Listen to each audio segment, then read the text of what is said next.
Welcome to Sleepover Cinema, where we analyze the films that created the collective unconscious of those who know and have known for at least 10 years that Jack Black is the ideal man. I'm Hannah Leach. And I'm Audrey Leach. We are the sister filmmaking duo, also known as Two Pink Pictures, and we have not stopped thinking about these movies since we first saw them. We're going to explore the good, the bad, and the nonsensical of the movies that first inspired our love for film in an attempt to answer the question, are these movies actually good? And at the end of the day, do we really care if they are? Today, we are talking about potentially the greatest movie of all time. I'm not exaggerating, I'm not kidding. This is not a joke, this is not a drill. 2003's School of Rock.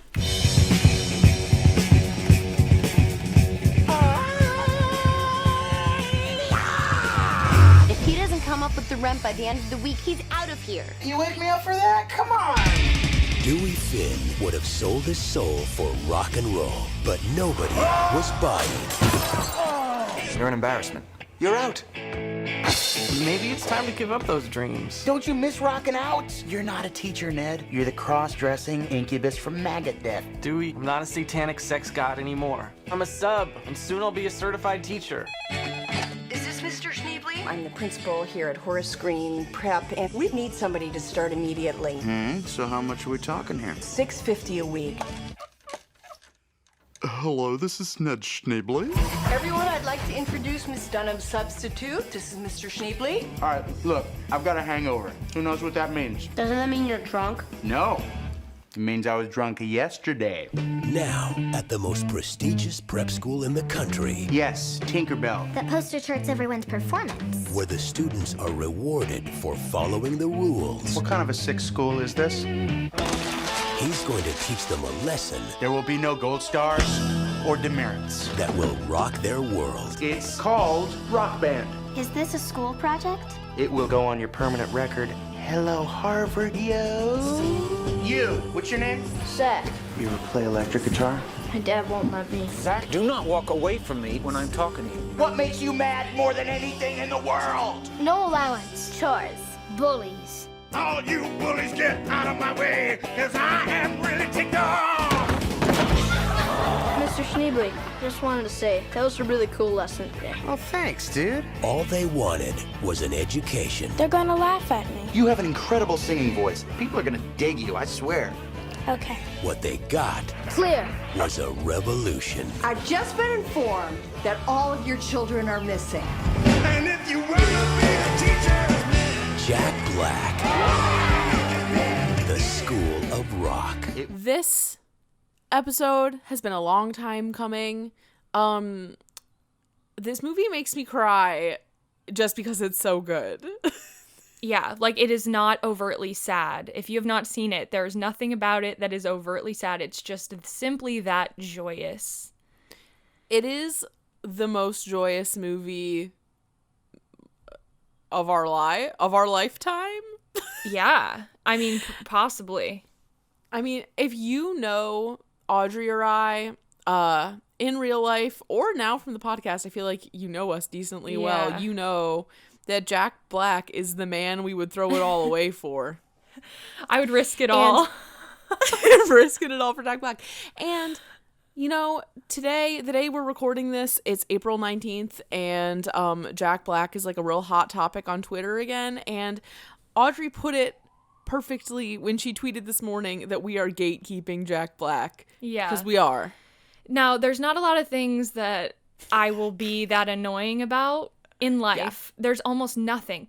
Actually, I've never tweeted anything about gatekeeping because I think it's generally annoying. However, this is the one thing that that Hannah and I are entitled to gatekeep. And also, I would like to say my only viral tweet ever is about Jack Black. I would like to say yes to all of that, and my other gatekeeping moment is that I was unironically into Dolly Parton like 10 years before it became like the thing to be into Dolly Parton, and I have the photos to prove it, and we went to Dollywood in 2011. Yeah, not only did we go to Dollywood in 2011, we were getting into the gig back then, but also Hannah covered my locker in pictures of Dolly Parton my freshman year of high school. I mean, why wouldn't you want to have your locker covered in pictures of Dolly Parton? Like, it wasn't a mean-spirited prank. Like, it was just, I just wanted it to be funny. Yeah, and people were definitely confused, and I was confused, and everyone was just like, all right, we're moving on. Yes, exactly.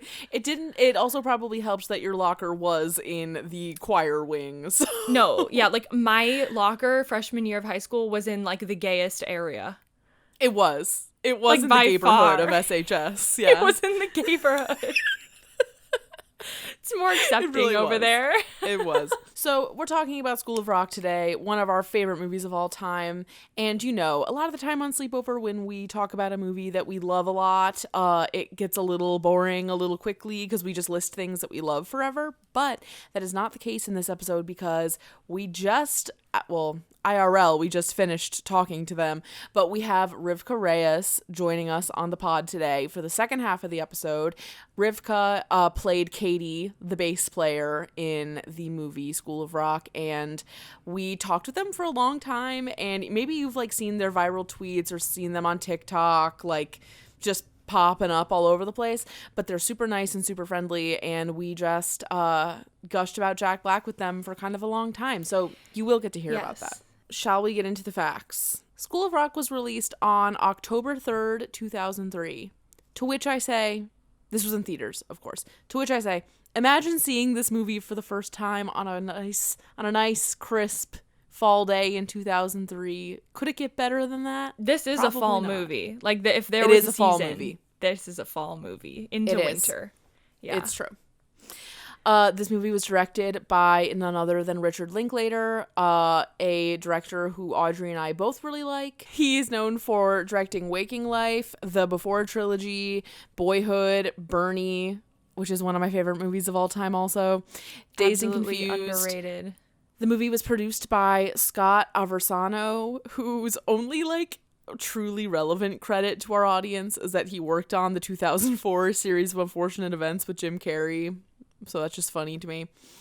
Another producer on this movie was Steve Nicolaides. He was an executive producer on Nacho Libre, and he had varying levels of production on many American classics, including When Harry Met Sally and The Princess Bride.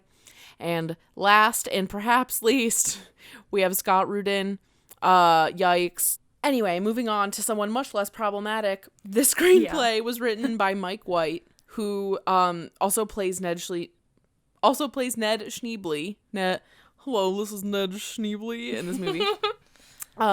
He also wrote Nacho Libre, which I did not realize, which means that we had a meeting of the minds between Mike White, Jack Black, and Jared Hess all at once, which I find to be really enticing. Jared Hess was the director of Napoleon Dynamite, which maybe we should do a sleepover on Napoleon at some point. I feel like we could get someone from that movie so easily to come on the show. Same. Yeah. Triple feature, School of Rock, Nacho Libre, Napoleon Dynamite.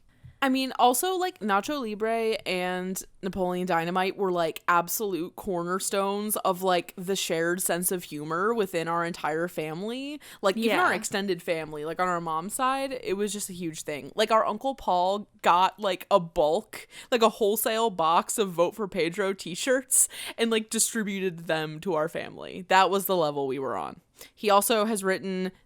He wrote the screenplay for Pitch Perfect 3 and the Emoji Movie, which is not that exciting to hear. That's when you need your check. Yes, exactly. And he has written some episodes of TV. He hasn't done a ton though. I think that it's about quality over quantity with Mike White is what it seems like. Definitely. Okay, plot synopsis, Audrey. All right, so after being kicked out of his rock band, Dewey Finn becomes a substitute teacher of an uptight elementary private school, only to try and turn his class into a rock band. Taglines, we've got a few. We've got 4 taglines here, and I've never seen these. I've never fully processed these somehow, so this is going to be interesting. The first one is Mr. Black, except no substitute. come on, feel the noise. I know I do recall accept no substitute. That one I do recall. Yes. The second one is he just landed the gig of his life, 5th grade. I like that one. The third one is we don't need no education. And the fourth one is we shall teach rock and roll to the world. Makes me think of him going, and we shall teach rock and roll to the world. So, speaking of the imitation, let's just get into the cast here. So, this is in billing order and then, like, my choice of who to include. But I feel like the billing order was weird for this movie, but whatever. There's a ton of children in it that were, like, undiscovered prior to this, so who knows. We had Jack Black as Dewey Finn.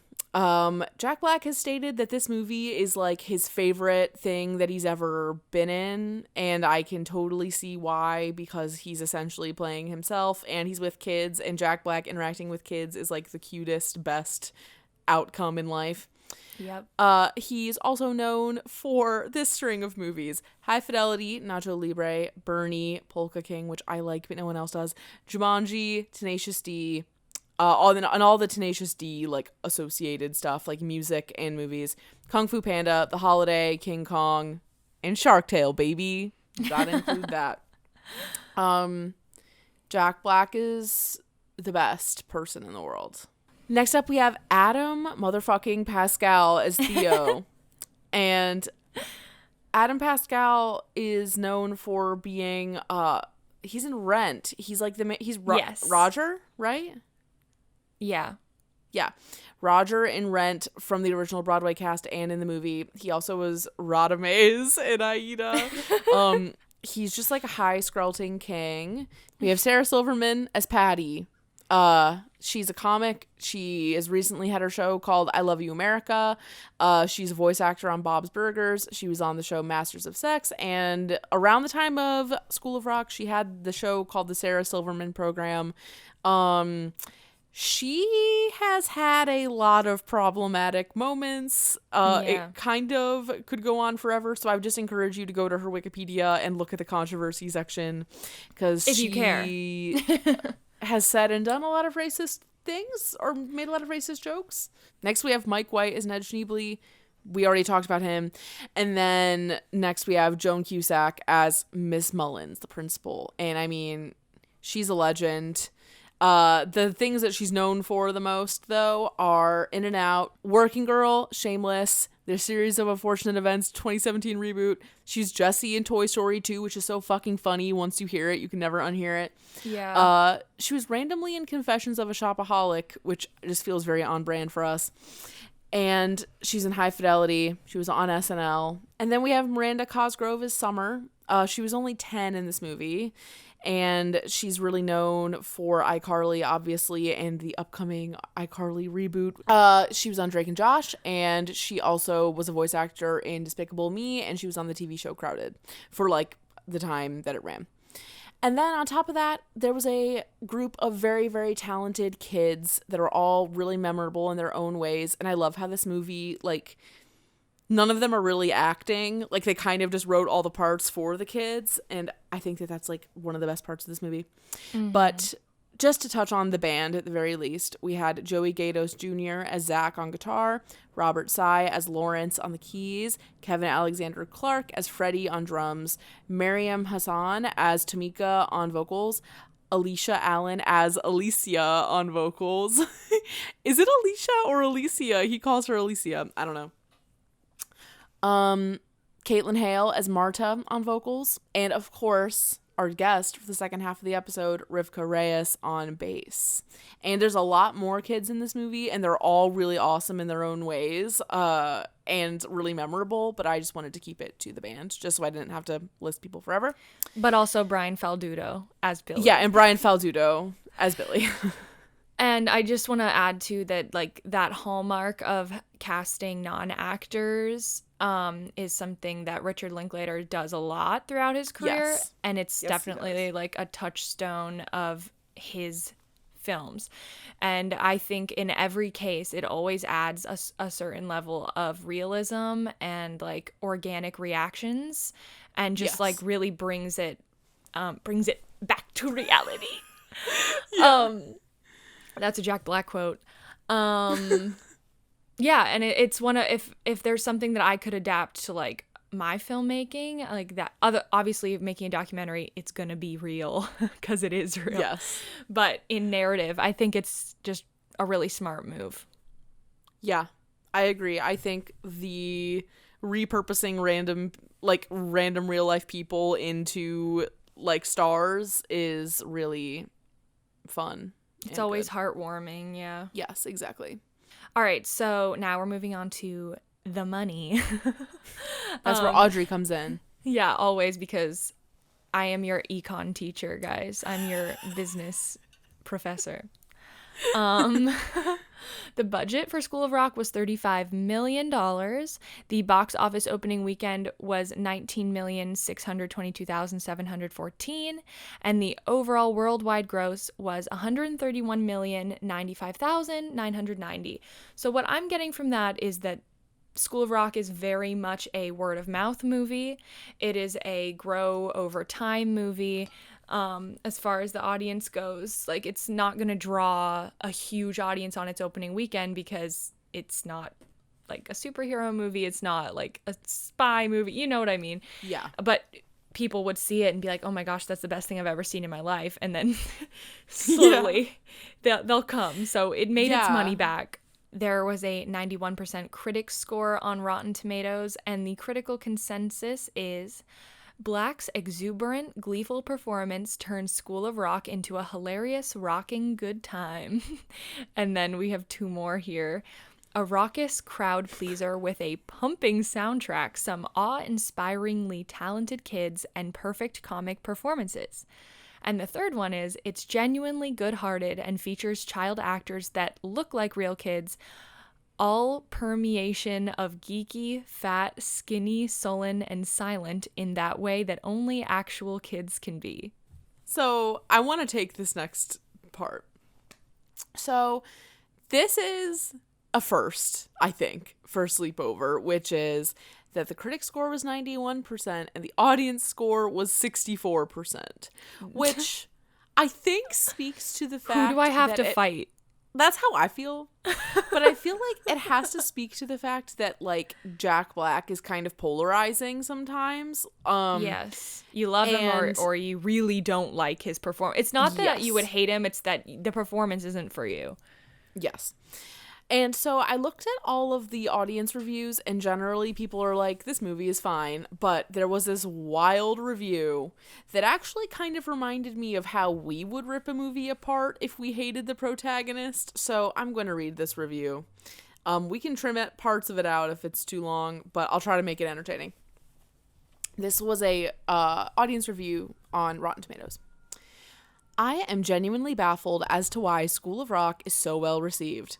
Linklater's tribute vehicle to a beloved genre plays like a B-rate effort that Disney dusted off, patched together, and hastily pushed out in the wake of Freaky Friday's punkish success.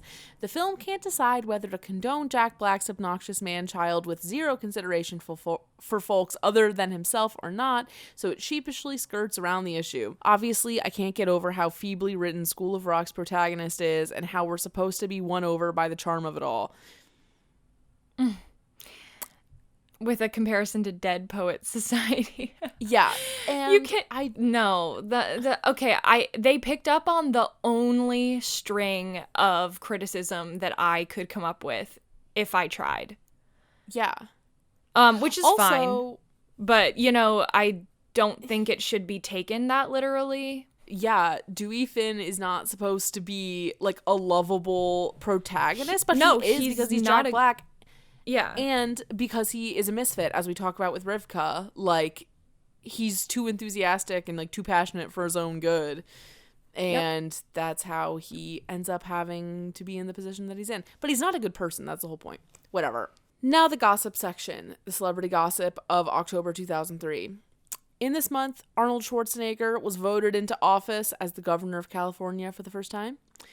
Roy of Siegfried and Roy got mauled by a tiger. The cover of People magazine from October 2003, I looked it up, and it turns out that it was one of the, like, copies of people that I got during my collaging phase. And so I remembered literally every single thing on the cover. And I gasped when I saw the cover. I was like, holy shit, like I've seen this so many times. So for those who don't know, I had a collage phase. All my grandparents would give me all their tabloids, and I made like thousands of collages. And really, I should do like a post. I should take pictures of a bunch of them so we can post it on Instagram or something. Because I did find them all recently. And last but not least, Justin Timberlake and Christina Aguilera were on a tour together called Justified and Stripped, which is funny. What do you remember about this movie being introduced into our lives, and when was the last time that you saw it? I watch this movie probably at least 2 or 3 times a year every year. Yeah. So I remember everything about it. I can quote the entire thing. We know distinctly the first time we saw this movie because it was sort of an unusual situation. And I feel like that sort of thing sticks in your mind. Our uncle Zach, who is our mom's brother, brought a DVD of School of Rock to our grandma's house. And it was us and our 2 cousins, Aaron and Julia. And I remember being in our grandparents' basement, and he was like, I have this movie, School of Rock, and I don't know if he knew we would like it or if he just thought we would or what, but he put it on, and it's like the rest is history. Literally, the rest is history. The fact that our Uncle Zach showed it to us is also very precious, I think, because Uncle Zach, he has some similarities to like a Jack Black in life. Yes, definitely. He's like really goofy and over the top to the point where like when you were a little kid, he was like a little bit scary.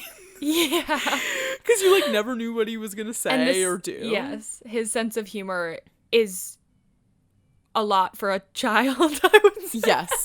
Yes, it is a lot for a child, definitely. But it has shaped us, you know.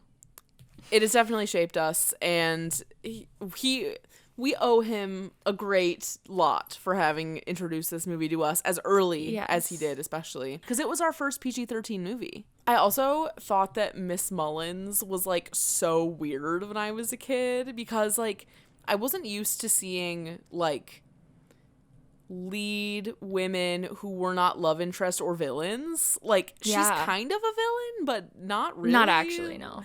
Like just seeing her as a character type, I was like, that was new to me, and I remember thinking that. I love it now. I really love it now. And I never felt weird about her. I don't know why, but yeah, I like how she exists in the story in a very singular way and not, you know, Sarah Silverman becomes a bit of a trope in this movie, but whatever, we'll get into that if we want to. I think her character is cool. When she goes, "It's my head in the smasher." Yeah. She's so like, and I became the one thing that I never wanted to be. and she mouths the word bitch. She's like, a big one. And I was like, oh, that's the worst word I've ever heard in my life. Yeah. Oh my God. So she deserves her flowers, as we like to say. Introducing the word bitch to me. As Audrey learned all of her swear words. Yeah. Oh, okay. So we're going to take our break here. So if you haven't seen School of Rock in a while, you will only be hurting yourself if you don't go watch it again right now. So go do that, and we will be here when you come back with Rivkah to talk about their experience being in this movie and interactions with Jack Black. Who doesn't want to hear that? So we will be right back.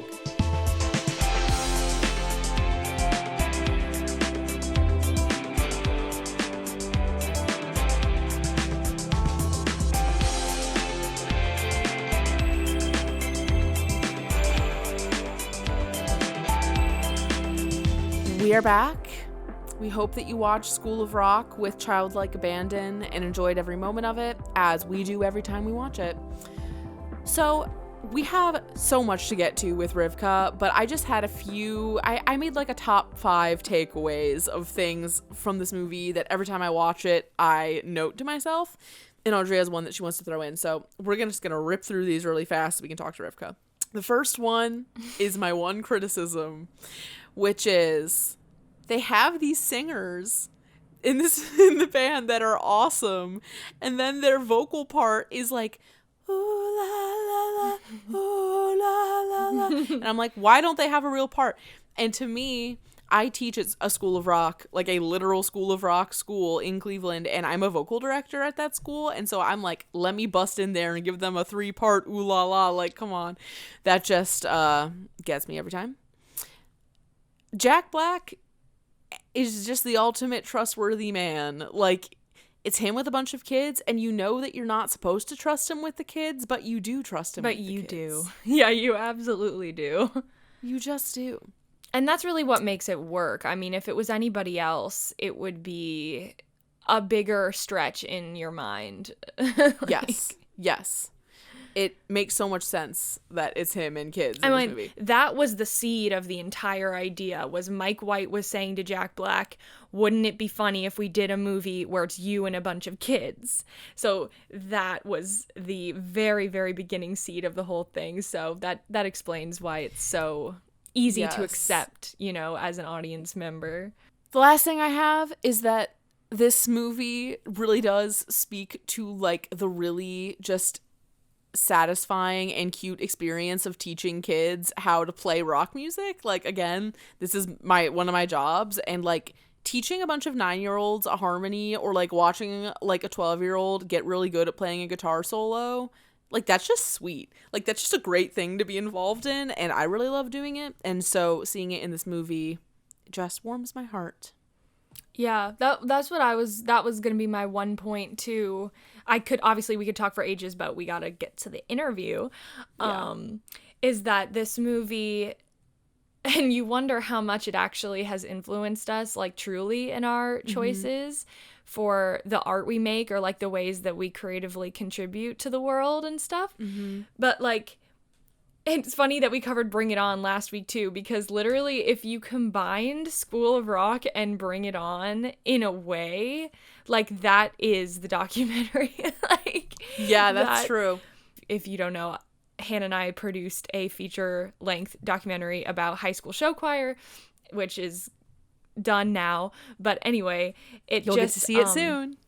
Yes. It aligns with our passions in the most extreme way. We love an ensemble of young people who, against all odds, come together to create an unforgettable show. It's true. We love the razzle dazzle. Regardless of if it's actually a forgettable show, it will be unforgettable to that ragtag group of kids. We'll leave it at that for now, because we have to get to this interview with Rivkah, which is really amazing. Here it is. So we are having a massive moment here on Sleepover Cinema today. We are being honored with the presence of the one and only Rivkah Reyes, artist, writer, musician, podcast host, and of course, Katie, the bass player from School of Rock. Rivkah, thank you so much for being here with us. Thank you so much for having me, sisters. We are so excited and like still so surprised that you're here. So we're just like super thrilled this is happening. Your whole aesthetic for your podcast, like the social media, was enough for me to just be like, yes, I want to hang out with these two. So like, absolute honor to be on here. Thank you so much for having me. Oh my God. Thank you. Audrey, do you feel validated? I feel extremely validated from that. So obviously we are here today to talk about School of Rock, but also we're super curious to hear about your life and just like your journey as a human to where you are today. So before we talk about School of Rock things, I just wanted to ask you to just like introduce yourself to our listeners and talk about like what you're up to, what your life is like, what you're working on now, just like a little taste of your life. I'll give you a little taste, a little sampling. I'm Rivkah Reyes. I almost just said my height. Because yesterday morning had to do 2 different self-tape auditions, and at the end of the audition we're supposed to say our name and our height. So I almost just defaulted to Rivkah Reyes, 5'9". I live in Los Angeles, and I am willing to shave. No, I am living in Los Angeles right now. My pronouns are they, them. I also occasionally use other pronouns interchangeably just for funsies, just so I'm feeling spicy. And like you said, I'm an artist, a writer, podcast host. I'm currently hosting a podcast called Where Are We Now, where I get to connect with other former child actors and child performers and folks who came into the spotlight young about life and just catch up with them and see what they're up to now. And we get spiritual, we get witchy sometimes. Sometimes we, just chat about mundane shit. And that's honestly what I love the most is I don't give a fuck about the project that got them famous, because I have such a connection to that whole thing of being known for one thing my whole life. But I really like talking to them about what they what's in their garden, right, what's in their fridge, right. And it's been so beautiful. I've got some really iconic guests that have already been on, and ones that we recorded, and ones that are coming on in the future. So that's been really cool. And what else? I have a bunch of fun works in progress that I'm writing. I'm working on a pilot. I've written a couple of screenplays, short films, and they're all kind of just kicking it in my Google Drive, waiting to get their wings, Yeah, for sure.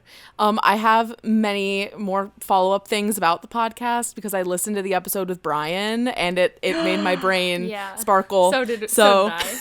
Yeah. So we will have questions on that for sure. Before anything else, we should just clarify the degree to which Hannah and I love Jack Black is it's immeasurable. He's the best.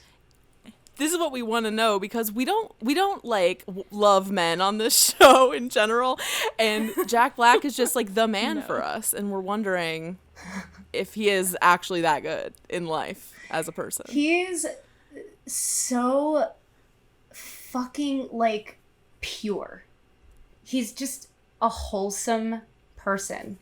And I was so blessed to have School of Rock be the first thing that I worked on. Because everyone, not just Jack, but Mike White, Rick Linklater, Joan Cusack, Sarah Silverman, and then all the kids. I mean, don't get me started. And I'm obsessed with all of us. We're just so cute. Everyone was super great to work with. I was really, really fortunate to have that be my first experience of the film industry, and a little bit spoiled, and it kind of gave me a bit of a complex because I was like, oh, this must be what it's like, and it's absolutely not like that all the time. Some people are not as chill or fun or cool as the team that we had on School of Rock, but Jack Black specifically is one of the nicest people I've ever had the honor of knowing. And even now we still have a friendship with him. His door is proverbially always open. There was a summer where I was working on a musical in Chicago. I was doing American Idiot, and Tenacious D was in town for Riot Fest that weekend of our opening. And I was just I emailed Jack. I was just hey, I'll be at Riot Fest. I'm so stoked. He hooked it up with some dope tickets for us to be on stage during the show, which was really tight. So I went with Kevin Clark, who played Freddie, and his friend, and then a couple of my friends from American Idiot came with me as my kind of crew, and then my friend Mike, who's Jack's #1 fan, and we all kind of were his little posse, and we were just on stage watching Tenacious D.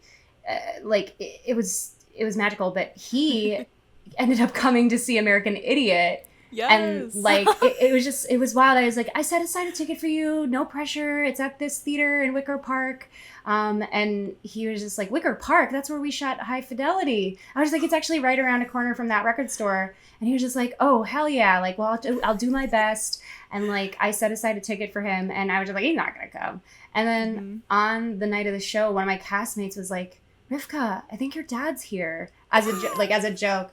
And I was like, what? No, my dad wasn't supposed to be here. And she pointed at him, and I was just like, are you freaking kidding me? Like, he came, he was like sitting, and I was like watching the audience watch him watch me in the show, and it was just so surreal.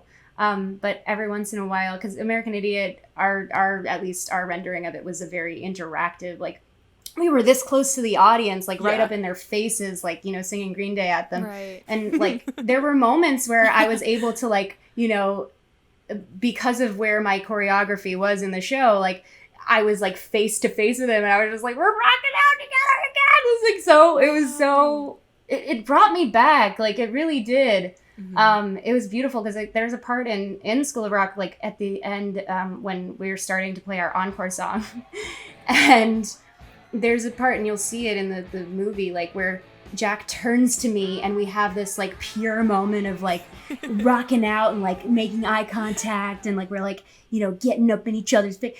And I had that moment again when I was doing American Idiot and like dancing and singing at Jack. It was just so surreal, and like I was like, wow, this is so cool that he like came out to support us, like like, you know, mid-level Chicago theater company. It was phenomenal. It was just a very cool experience. We all know Hannah and I will bring up Jack Black on the show for like no reason. Like we'll be talking about some other movie and then just talk about Jack Black. He's underrated, I feel like he's like got so much his body of work is just so spectacular. And like I remember too, like when we were doing press in Japan for School of Rock, there was like we went after the screening, we went to this like fancy restaurant. Like it was my dad, and then Joey, who played Zach Mooneyham, and his parents, and then Mike White and Rick Linklater. And there was like a table of like executives and like business people. And Jack and Rick and Mike wanted to sit with us, with our families and stuff. And like eat Kobe beef together. It was like just so nice. It was like he could have like gone and sat with these like bigwig Japan like executive movie people, but he chose to sat with us. Richard Linklater is like one of my favorite directors, if not my favorite, and I'm curious if there's anything that you learned from watching him work on set that was particularly impactful, or that you carried over into other work that you've done. I honestly, across the board, again, you know, we were blessed to have the team we did because everyone was so cool. Like, and it taught me that you can be nice to everyone on set. Like, and not everyone fucking is. Not everyone is nice. And Rick and all of the, you know, team was so nice to each other. Rick was nice to the PAs, like, you know, and that's amazing because you never know who that PA is going to grow up to be. Bill Hader was a PA for most of his, you know, early 20s. And now he's Bill Hader, you know? Like, and you got to just be nice to the intern and the PA and the crafty people because you never know whose boss that person is going to be one day. And that is something that I really picked up on set, is that, like, you know, and I've been a highly intuitive person my whole life. And I just remember, you know, being there, and even though, like, when the camera was on, I was, like, low-key a little bit nervous, and I think that is definitely reflected in my performance, that I was pretty shy. The second the cameras came on, I was very, like, you know, just, like, don't mess this up, don't mess this up, don't mess this up. Because I had, like, my mom, like, her voice in my head, you know, and my, like, you know, guitar teacher and everyone who was, like, rooting for me back in Chicago. And there was, like, a lot at stake, you know? But then, like, it was just such a low pressure, like, low stakes environment that I was just like, really? Like, it can be easy. It can be, you know, relaxed. It's not always just, like, high, like anxiety level, you know, stuff to be on a film set. Some film sets are, for sure. I have had experience on film sets that were very like high stakes, even though it's like we're playing pretend and we're wearing costumes, like, you know. And that's really the energy that his movies give off too.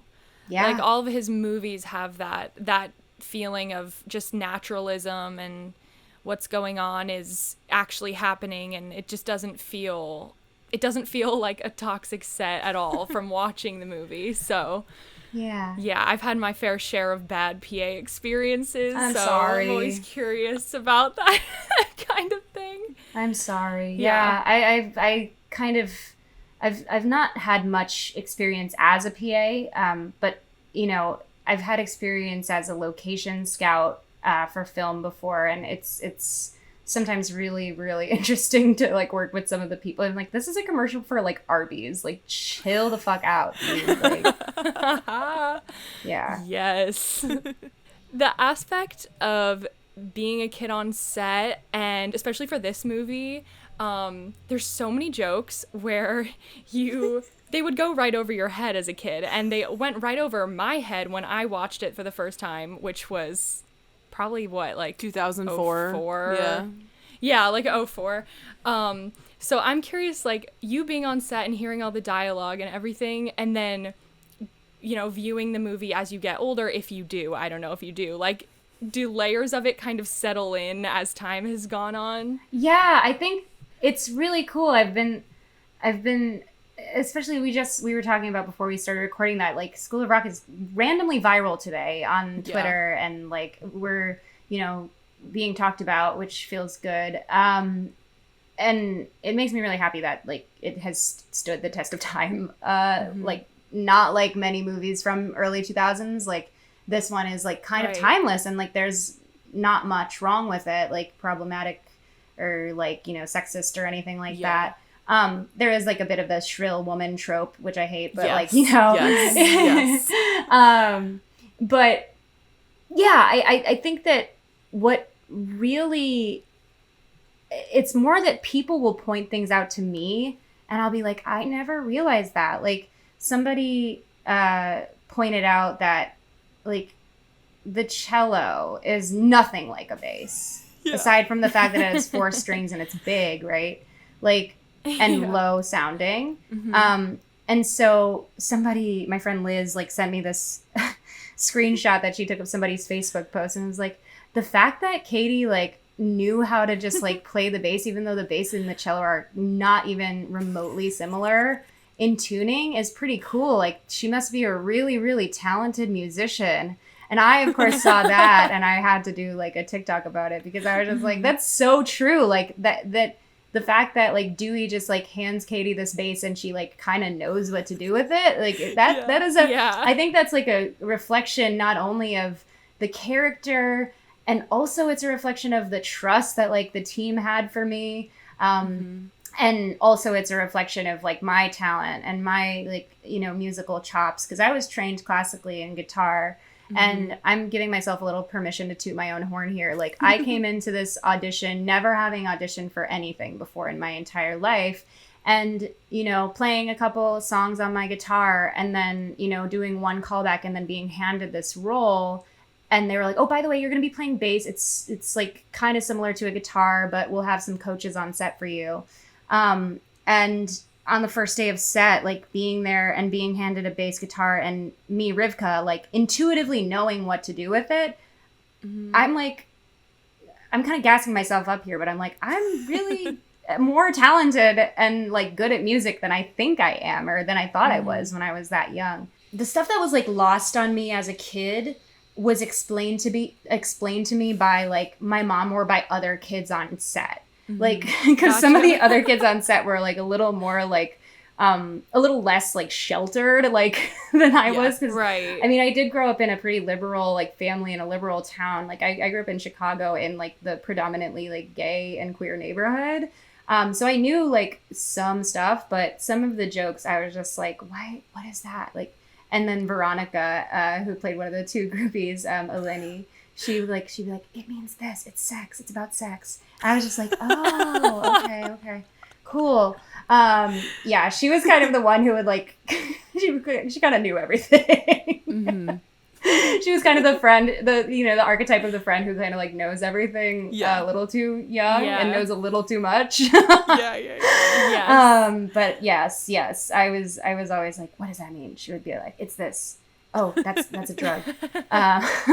Crack is a drug. Oh, okay, gotcha. I haven't seen the movie in a while. Like I haven't watched it, I don't think, since maybe 2013. Oh, a hawk just flew by. That's cool. Wow. I wonder what that means. I haven't watched it since our reunion that Richard put together in 2013. But it was so funny, like just to be in the like movie theater watching it again with everyone and their moms. And like Khadijah, who is Miriam's mom, Miriam played Tamika, she has the whole movie memorized and she's saying the movie along with the movie. And like, I was just like, that's so funny. That is so funny that the moms have retained more of this movie than I have. Right. Do you remember, I'm sure you do, or like what was the situation where you all viewed it together for the first time? The first time we all watched it together was, I think, one of the early previews of it. Like it was definitely in Los Angeles, and it was at the Cinerama movie theater in Hollywood. And we, I remember we saw Sully from Godsmack, like, in the theater. I think he was like seeing a different movie. But we were just like, it was just us watching it, and we were like, this is so cool. Like, this is so cool. And you know, we just like went in the middle of a day, like while we were like practicing for some of our like TV promo, like Jay Leno talk show gigs, because they would have us come on. They'd have Jack come on and do an interview, and then they would bring us out and we would do the song from the movie on the show, which was so cool. We did that a bunch, and it was so fun. But yeah, at one point they took us to go see it, and it was magical. And then we got to see it over and over and over again, because we had the premiere, and then we had Toronto Film Festival, and then there was the screenings in the other countries and stuff. And you know, my experience of it was a little different, because like I have severe anxiety, and ever since I was a little kid, I had like really like negative spiraling thoughts. And so I would be watching it and like just looking at myself and being like, why are you doing that with your face? Like, and I was very highly critical of myself. And also like, you know, sitting next to my mom watching me, and then like, I got highly critical of myself, and it got really weird. I was like self-conscious about everything. Every time I would watch it, I would find something new to be self-conscious about, like whether that was like something I did with my face, or like my teeth, or my belly, or being the tallest girl, or like, you know, being, you know, the quiet one, or like having some of my like, you know, lines cut, or having my bass solo cut or whatever. And I started to get that like inner saboteur really badly. And of course that was like reflected by the kids who were like mean to me at school. But now I'm sure if I gave it a watch, I would see nothing but, you know, it's like a home movie, you know, it's like a family reunion video. And my memories attached to the process of filming are mostly positive, and my memories about like the press junkets and all of that were really fun, because I was being pulled out of school to like be famous and like be in Hollywood and like be interviewed and stuff and meet the Olsen twins. So it's just like, it's complex, but yeah, I should give it another watch. My friend was like, do you want to watch it together sometime? I was just like, let me think on that. Yeah. So School of Rock, I know at least for Audrey and I, is like such like a source of like renewable potent joy as an audience member. Like, it's such a positive movie. Like, we've watched it hundreds of times. We had it in our minivan when we were kids. Like, it's a big part of our like identity. And like, we like, Audrey went to school for film, I went to school for playwriting. Like, it all feeds into something, you know? And I feel like this movie is so inspiring to so many people, and it's got to be such a particular and strange experience for this thing that brought so much joy to so many people to be so complicated for you, Rivkah, like the entire experience of everything around it. And so today I read your Medium essay, Tales of an Obsolete Child Actor, and there's 2 side note things, which is there were 2 details that made me scream, which was, first of all, seeing the original Broadway cast of Aida, I was like, yes. Yes, because Adam Pascal, who played Theo in School of Rock, was playing the like romantic lead in Aida, and he like got us tickets. He's so fine. I love him. Yeah, like he's so beautiful. That just amused me so much. And then the second thing was the part when you were talking about like if an audition went well, you would get Panera, and if it went great, you would get Panera and a Frappuccino. And Audrey and I were like, we used to get Panera as a reward for going to church all the time. So we were like, we have that in common.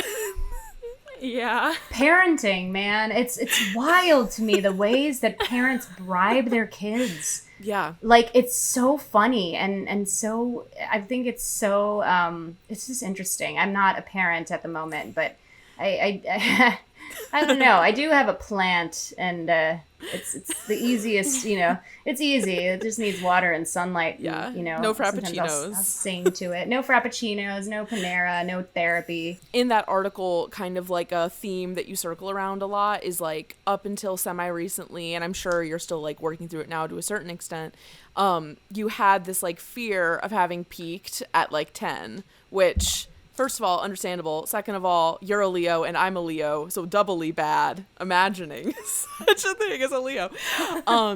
And just like, really my question is about all of it at the end of the day. This seems like a huge jump, but when I get to the point, you'll see what I'm saying. So, you know how School of Rock is like relentlessly rebooted and reformatted and repackaged into all these new things. How do you feel about knowing that there are like all these child actors continuing to get sucked into like the machine of School of Rock?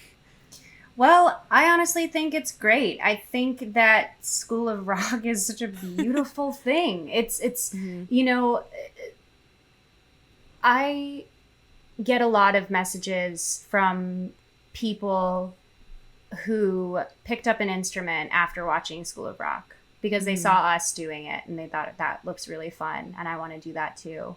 I get a lot of messages from parents who are like, hey, just so you know, like my daughter loves you and started playing guitar because she saw you with the bass in your hand and said, I want to do that. And that makes my heart just like so full. And so the fact that, you know, when we went to, for example, when we went to go see the opening of Andrew Lloyd Webber's School of Rock on Broadway, and seeing my little doppelganger, Evie, who played Katie in the original cast, I was just like, it's so cool that you guys get to have the experience that we did in some way. Playing these characters, telling this story. It's a story about misfits. You know, and misfits to me is that thing of like you missed fitting in. And we, the cast, were all misfits, you know? And Dewey, the character, is a misfit. And, you know, Ms. Mullins is a misfit in her own way. The parents all like really talk shit about her. The teachers all talk shit about her. And she's just like, I don't now I'm like getting deep with this and like existential, but like that thing of like coming together as a band, as an ensemble, you know, it was so magic to get to see these kids play our characters, but you could also see the relationships underneath the characters between the actors and know that they just like love each other so much. And that is so beautiful. Like, it's just so wholesome and so pure. And I love any like film that has like an ensemble of kids. My favorite movie when I was a kid was The Sound of Music, and I was listening to one of my favorite podcasts, which is that's mine as well. Yes, Las Culturistas. They had an episode with Heidi Gardner, who's on SNL with Bowen, and Heidi was talking about how School of Rock is her favorite movie. And it was funny because they gave me a shout out because I did the live version of their podcast. It was so cool. But yeah. Bowen was talking about how like he was just like, Sound of Music and School of Rock are basically the same movie, and I was just like, oh, that makes so much sense. She's kicked out of the Abbey for not fitting in, and then she finds these kids and turns them into a band, and I mean she finds love, but like it's just like and they're coming together to fight this system that is against them, right? They're literally, the Von Trapp family is also sticking it to the man by escaping the Nazis and stuff like that. Circling back to Where Are We Now?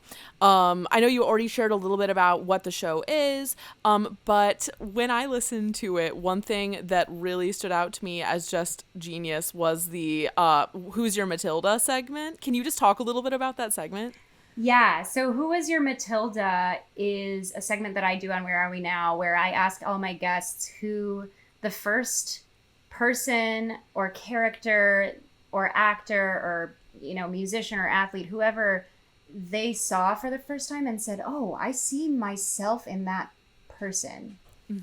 For me, it was Matilda because I grew up in like a dysfunctional family. I always had like big, codependent crushes on my teachers, and like I was really afraid of but also willing to stand up to authority when I was a kid. And also I really wanted special psychic powers, which inevitably it ended up like manifesting in a big way, like and I saw that, like I saw her and was like, wow, like I really relate and connect to this character. I was obsessed with Matilda. I'm still obsessed with Matilda. And I love Mara Wilson, the actress who played her, and the way that she speaks about, the child acting and the what is now being called the toddler to train wreck pipeline. And I mean, that's something that we talk about on Sleepover all the time, is just like the importance of representation, even if it is such like a tiny little thing that you don't realize like made a huge impact on you until way later. So I was trying to think. Who are your Matildas? I want to know who yours are. I was trying to think.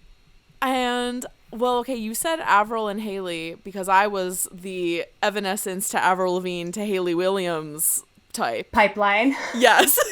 Yes, that was me.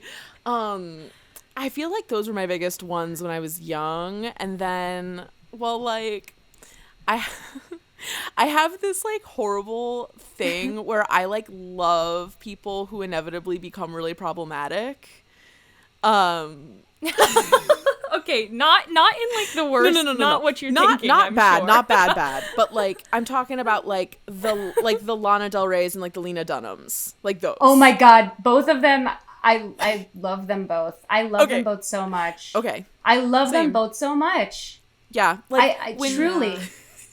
Like when Lena Dunham like gets ripped apart, like I know that she fucks up kind of a lot, but I still feel like there's a little bit of me in there that's like getting shat on every time, and I'm like, I'm just gonna look away and pretend like it's not happening.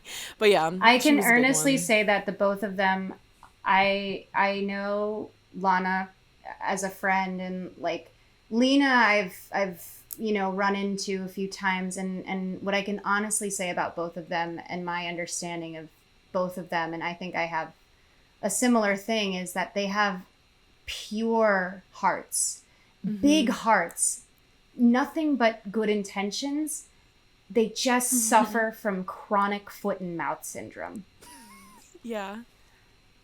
I love them both dearly, like work-wise. And Lana personally, like, is one of the another one where I'm like, you are one of the kindest people I've ever met.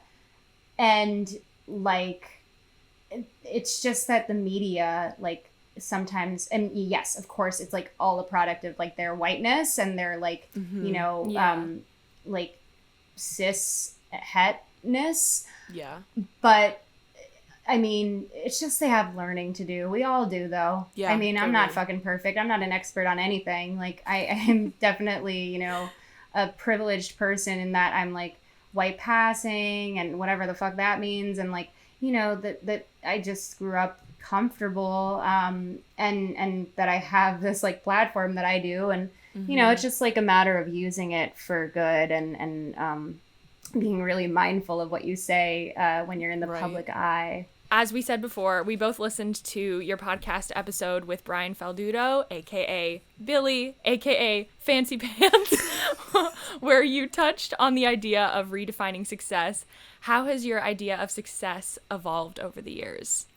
My idea of success today is that I put sunscreen on before going outside, right? My idea of success is that I've drank a lot of water, that I got a full, 8 hours of sleep, that I have been honest with you two the entire time we've been on this show, that I was able to say no to something that didn't feel aligned with my my values and beliefs, right? Before, my idea of success was I have to book something bigger than School of Rock in order to stay relevant. My idea of success also wavers from time to time too, because like I'm a person with a phone, like, and I see so much, and also being in the, industry of like performing and everything, and having a lot of friends that are, successful and rich and but I think the key has been like not equating rich to success, not equating verified blue check mark to success. Because success comes from capitalism, of course, and that comes from white supremacy. And like, for me, I think that, like I said, putting on sunscreen, praying, meditating in the morning, like those are my ideas of success now. And anytime I start to slide back into the like, looking at the likes, looking at the algorithm, trying to scrape to get my face on the top of everyone's For You page and Instagram feed and whatever, that's when I have to check back in with myself and be like, okay, but what am I grateful for? What are the actual successes from today? Because, I talk about this pretty openly all the time. I'm an addict and I'm in recovery for like 3 years now. And, I have been almost dead several times. And, when you face that, you're left with like a bit of ash on your heart from the underworld. And you're just like, all right, well, it's cool that I was able to survive that. It's cool that I've gotten a taste of that. So I know that I don't need to go back to that ever again. At least the dark, addicty stuff. I don't need to go back into those old behaviors ever again. So for me in sobriety and recovery, like every day is a success. Every day that I don't pick up a drink or, use drugs or go back to a toxic relationship or, act out or act in with food or money or whatever, So, yeah, I think it's really important to count the blessings, count the small successes in your day. So on my research quest today, I came across all of the videos from the reunion that you mentioned, the School of Rock reunion. They're like on YouTube. And first of all, it's wild that was already 8 years ago.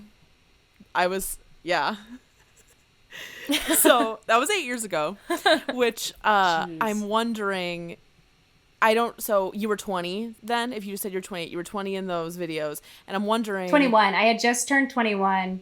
And I say that because most of us had just turned 21. Yeah. And we're all of the legal drinking age at that point. And we were all just like ready to get hammered with Jack Black. It was so funny. They all handed us, when we got to the hotel, a bottle of Tito's. Oh my God. Just a full fucking like bottle of Tito's as like a welcome to Austin gift, because Tito is from Austin. Oh, right. So my question is, thinking back on that time, I feel like we've talked a lot about when you were a little kid during School of Rock, but when you think back on that time now, like what do you wish that you knew then that you know now? I just have memories around it. I mean, like that was the first time a lot of us had seen each other in person since we like stopped doing press. I had seen Miranda because she and I remained close after the film and like would see each other anytime she was in Chicago or I was in LA. And Kevin Clark, who played Freddie, lives in Chicago, so I would run into him all the time, which was always like random and fun. And yeah, like for the most part though, like it was most of our first time seeing each other in the flesh in such a long time that it was overwhelming, and everyone looked so good, and we were just catching up and vibing. And like, then after the screening, we had a little Q&A, and then we went to the after party, did those performances that you probably saw. And then after that, we went to this little dive bar and got absolutely blacked out. And then we went with Jack to his hotel and went like swimming at like 2 a.m. Oh my god. Most of us had flights the next day because it was on a weekend and we were all in school. Like I was in my senior year and I couldn't miss classes because BFA theater is relentless. Yep. And like I had like a red-eye flight the next day, and I'm like just like swimming in my underwear in this like fancy Austin hotel with like Jack and like all of it. It was wild. It was just so wild. So my memories around that are all so beautiful. I remember I had just gotten into doing stand-up and writing my own like musical comedy, and Jack had a guitar in the hotel room, and he was just like, play me something. And I like played one of my like original songs, and he was just like, that's really funny. And like hearing that from Tenacious D's frontman, Jack Black, well, they're both the frontman, but like, yeah, like hearing that from somebody whose music and songwriting and brand of comedy I look up to so much, like it was just such an honor to be able to show him something stupid that I wrote about like wanting to fuck dead presidents. Like it was just so stupid. I have nothing but good memories about that reunion. Well, where can our listeners find you on social media and support the pod and all of your other ventures? I am at Rivkah.Reyes on Instagram and TikTok. I'm taking a little bit of a hiatus from my personal Instagram at the moment. I just actually deleted the app today off my phone, and that felt so good.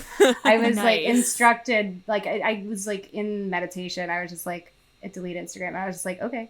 And on Twitter, I'm just Rivkah Reyes with no dot. My website is rivkahreyes.com. I do provide tarot readings and Akashic Records readings, and you can book those through my website. Where Are We Now airs on Fridays. I have a Patreon where you can get early access to Where Are We Now on Wednesdays. The Instagram for Where Are We Now is at Where Are We Now Pod. And what the heck else? Oh, my movie Bad Animal is coming out, and then the other movie that I'm in is Alex October, and that is also coming out, and you can just follow me on the social medias to get more updates on that once I'm back from my little Insta cleanse. Sweet. Well, this was amazing. Thank you so much for talking with us. Y'all you're so are amazing. Cool. Wait, Audrey, what's your sign? I'm a Cancer.